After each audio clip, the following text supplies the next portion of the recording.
ఇటీవల కాలంలో సిజేరియన్ ఆపరేషన్లకు సంబంధించిన చర్చ అటు ప్రభుత్వంలోనూ ఇటు వైద్య వర్గాలలోనూ తీవ్రంగా కొనసాగుతోంది.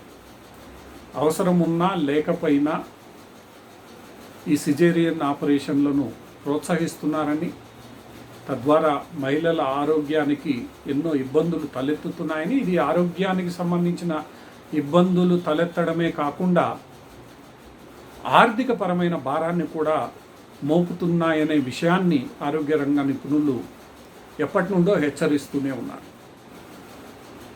దీనిపై వైద్య రంగ నిపుణులలోనూ ముఖ్యంగా వైద్యుల మధ్య కూడా తీవ్ర స్థాయిలో చర్చ జరుగుతోంది. ముఖ్యంగా ప్రభుత్వ వైద్యశాలల్లోని వైద్యులు ఈ సాధారణ ప్రసవాలను ప్రోత్సహించాలనే రీతిలో ప్రభుత్వాలు ఆదేశాలు జారీ చేస్తూ ఉండడం, ఈ ప్రభుత్వ వైద్యులు ఈ సాధారణ ప్రసవాలను ప్రోత్సహించాలనే దిశగా సాగుతూ ఉండడం, అయితే ప్రైవేటు ఆసుపత్రులలో అది జరగడం లేదనే ఆరోపణలు, ప్రత్యారోపణలు ఈ వైద్యుల మధ్య కొంతకాలంగా వినవస్తూనే ఉంది. ముఖ్యంగా ప్రైవేట్ హాస్పిటళ్ళల్లో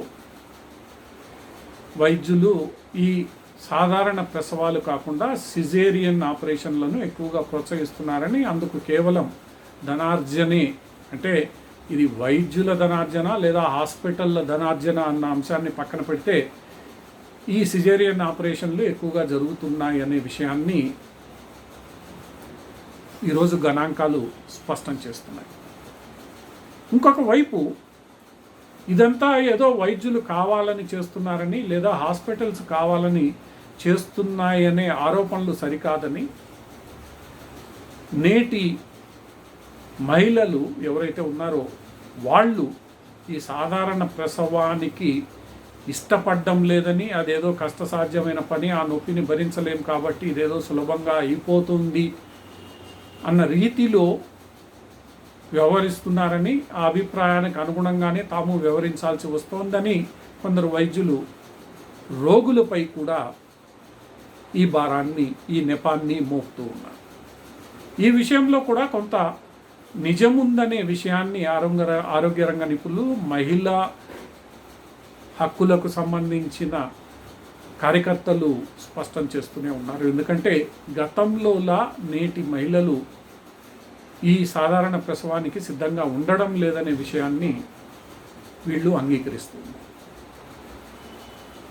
ఈ మొత్తం వ్యవహారంలో ప్రభుత్వము, ప్రైవేటు హాస్పిటల్సు, వైద్యులు, మహిళలు అందరూ ఏకతాటిపై వచ్చి దీనివల్ల కలిగే లాభాలను గుర్తించి ఈ సిజేరియన్లను అత్యవసరమైతే తప్ప మిగతా అన్ని పరిస్థితుల్లోనూ సాధారణ ప్రసవాలనే ప్రోత్సహించాలనే రీతిలో వ్యవహరిస్తే తప్ప ఈ సమస్య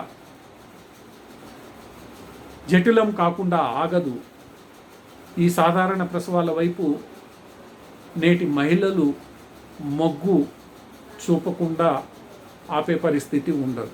ఎందుకంటే ఈ సాధారణ మహిళల పట్ల కలిగే లాభాలను, అందుకు అనుగుణంగా మహిళలను తయారు చేయాల్సిన బాధ్యత అందరి మీద ఉంటుంది. అందుకు మహిళలు కూడా సహకరించాల్సిన అవసరం ఉంటుంది. మహిళలతో పాటు మహిళలకు సంబంధించిన కుటుంబాలు కూడా ఇందులో కీలక పాత్ర పోషించాల్సిన అవసరం ఉంటుంది. ఇందులో ఏ ఒక్కరి మీదనో ఆరోపణలు లేదా నెపం మోపడం సరికాదనే విషయాన్ని ఆరోగ్య రంగ నిపుణులు వ్యక్తం చేస్తున్నారు. ఇప్పటికైనా ప్రభుత్వ, ప్రైవేటు హాస్పిటల్స్, వైద్యులు, ఈ మహిళా కార్యకర్తలు, మహిళలు, మహిళల కుటుంబ సభ్యులు అందరూ కలిసి కట్టుగా ఈ మొత్తం వ్యవహారంపై సరైన అవగాహన కల్పించుకొని గర్భధారణ మొట్టమొదటి రోజు నుంచి చివరి వరకు తీసుకోవాల్సిన జాగ్రత్తలు, పాటించాల్సిన నిబంధనలు అన్నీ పాటిస్తే సాధారణ ప్రసవాలు సాధ్యమనే విషయాన్ని అందరూ అవగాహన చేసుకొని ముందుకు సాగితేనే ఈ విషయంలో సరైన పరిష్కారం లభిస్తుంది. ఇదేదో ప్రభుత్వ పనో లేదా వైద్యుల యొక్క పనో లేదా హాస్పిటల్స్ యొక్క పనో కాదు. దీనిలో ప్రజలు, ముఖ్యంగా మహిళలు, కుటుంబ సభ్యులు కూడా భాగస్వామ్యం కావాల్సిన అవసరం ఎంతైనా ఉందని ఆరోగ్య రంగ నిపుణులు భావిస్తున్నారు. ఈ దిశగా అందరూ కలిసి పనిచేసినప్పుడే ఈ సిజేరియన్లను తగ్గించడానికి వీలవుతుంది.